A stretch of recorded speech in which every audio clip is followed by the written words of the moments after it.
오늘은 사무엘하 5장의 말씀을 묵상합니다. 오늘 우리에게 주신 말씀은 다윗이 블레셋을 물리친 두 번의 큰 승리를 기록하고 있습니다. 블레셋은 이스라엘에게 골치 아픈 원수여 문제거리인 나라입니다. 블레셋은 다윗이 왕이 됐다는 소식을 듣고 초기에 박살내야 되겠다는 생각을 했을 것입니다. 그러나 블레셋은 착각을 했습니다. 사울에게는 하나님의 문제가 없었으나 다윗에게는 하나님이 함께 하신다는 사실을 모르고 있었던 것입니다. 하나님께서 다윗에게 하신 말씀이 무엇입니까? 블레셋 사람을 내 손에 붙이리라. 오늘 우리에게 주신 말씀의 골자입니다. 하나님은 그가 하신 말씀대로 행하셨습니다. 본문 말씀 중에서 세 가지 내용을 묵상하면서 하나님의 은혜를 사모하려고 합니다. 첫째, 다윗은 하나님께 물었습니다. 다윗이 여호와께 물어 가로되 내가 블레셋 사람에게로 올라가리이까 여호와께서 저희를 내 손에 붙이시겠나이까? 19절의 말씀입니다. 우리 믿는 사람들 앞에는 항상 두 가지 방법이 맞섭니다. 하나님의 방법이냐 사람의 방법이냐. 우리가 무엇을 선택했느냐에 따라 승하기도 하고 패하기도 합니다. 다윗은 항상 사람의 방법보다 하나님의 방법을 고수했습니다. 먼저 하나님께 무릎을 꿇었습니다. 그때 하나님께서 응답하셨습니다. 올라가라. 내가 블레셋 사람들을 내 손에 붙이리라. 이쯤 되면 전쟁의 승패는 이미 판가름 난 셈입니다. 하나님과 맞서 이길 인생 없고 하나님의 방법을 꺾을 인생의 방법도 없기 때문입니다. 믿음 생활이 무엇입니까? 하나님과의 문답 생활입니다. 어려운 일을 당할 때 하나님이 이 문제를 어떻게 풀어야 할까요? 이렇게 하나님의 지혜를 구하는 것이 믿음 생활입니다. 다윗은 이스라엘의 왕입니다. 백성들의 절대자입니다. 다윗보다 높은 자가 없습니다. 그러나 다윗은 자기가 높다고 교만하지를 않았습니다. 블레셋 군대가 메뚜기처럼 르바임 골짜기에 편만했을 적에 다윗은 겸손하게 엎드려 하나님께 묻습니다. 하나님, 어찌했으면 좋겠습니까? 하나님께 묻는 것이 성도의 축복입니다. 다윗은 전쟁할 때마다 하나님께 물었습니다. 기도했다고 하는 말입니다. 위기의 때, 질병의 때, 환난의 때, 역경의 때에 우리 모두는 하나님께 물어야 합니다. 하나님께 기도해야 합니다. 낭패와 실패와 고통과 역경의 때에 적어도 하나님의 사람이라면 하나님께 기도해야 합니다. 모세도 기도로 승리했고 다니엘도 기도로 승리했고 요나도 기도로 승리했고 야곱도 기도로 승리했습니다.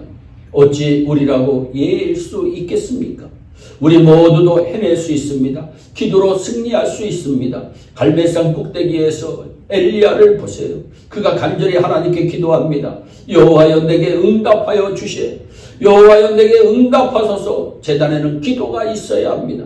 성전에는 기도가 있어야 합니다. 예배 시간에는 기도가 있어야 합니다. 그래야 하나님께서 불러 응답하시는 것입니다.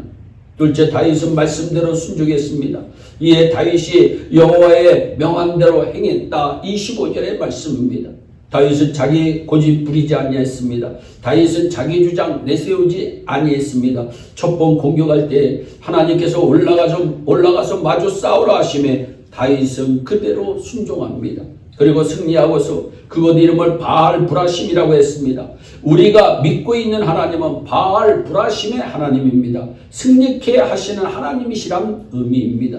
두 번째 공격할 때도 마찬가지입니다. 하나님께서 올라가지 말고 뒤로 돌아가 숨었다가 급습해라 하심에 다윗은 그대로 순종합니다. 그리고 승리했습니다. 그런데 첫 번째와 두 번째 응답이 다릅니다. 같은 적하고 싸우는데 응답이 다릅니다. 싸우는 방법이 완전히 반대입니다. 그러나 다윗은 그것을 문제 삼지 아니했습니다. 하나님 말씀대로 살아야 합니다. 다윗은 말씀대로 순종했습니다. 하라는 대로 아멘 아멘 했다는 말입니다. 염려되는 문제가 있습니까?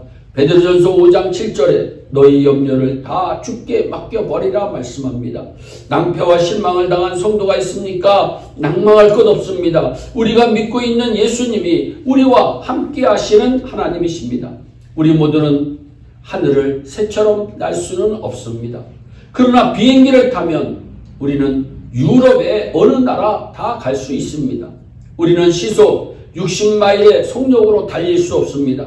그러나 자동차를 타면 60마일 속력으로 갈 수가 있습니다. 문제를 해결하고 싶습니까? 하나님께 맡깁시다.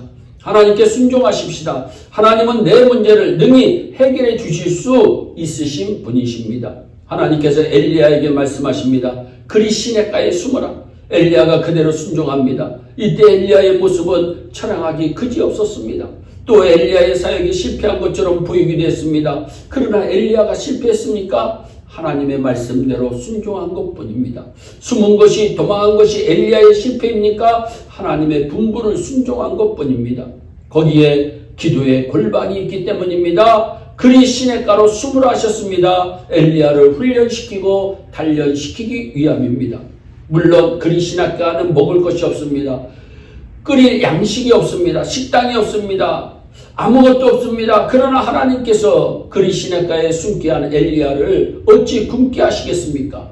까마귀들이 아침에도 떡과 고기를, 저녁에도 떡과 고기를 가져왔습니다. 그런데 생각해 보세요.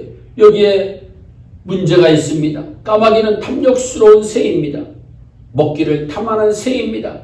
그런데 자기들이 먹지 아니하고 어떻게 엘리야에게 음식을 공급할 수 있었느냐? 생각해 보면 답은 간단합니다. 내가 까마귀들을 명하여 거기서 너를 먹이게 하셨느니라. 하나님께서 까마귀들에게 명하셨고 까마귀들도 하나님의 말씀대로 순종했다고 성경은 말씀합니다. 결국 다윗은 블레셋을 물리칩니다. 25절에 블레셋 사람을 쳐서 게바에서 게셀까지 이르니라. 아멘. 다윗은 블레셋 군대를 완전히 물리칩니다. 다윗은 전쟁에서 큰 승리를 가져왔습니다. 하나님께 물어야 이러한 기적이 일어납니다. 사랑하는 성도 여러분, 모든 염려 주께 맡깁시다. 모든 문제 주께 맡기십시다. 하나님에게 우리 모든 것을 맡겨야 될 이유가 무엇일까요? 능히 내 문제를 해결해 주실 분이시기 때문입니다. 다윗의 승리는 하나님의 승리입니다. 하나님의 승리가 우리 모두의 승리가 되기를 주 예수 그리스도의 이름으로 축원합니다. 기도하겠습니다. 사랑의 하나님 참 감사합니다. 우리가 인생을 살아갈 때 사람의 방법이 아닌 하나님의 방법을 선택할 수 있도록 복을 내려 주시기를 원합니다. 무엇보다 먼저 기도로 하나님께 묻는 자들이 다 되어서 주님 오시는 그날의 자리다 칭찬받는 우리 모두가 되게 하여 주옵소서. 감사하고 예수님의 이름으로 기도하옵나이다. 아멘.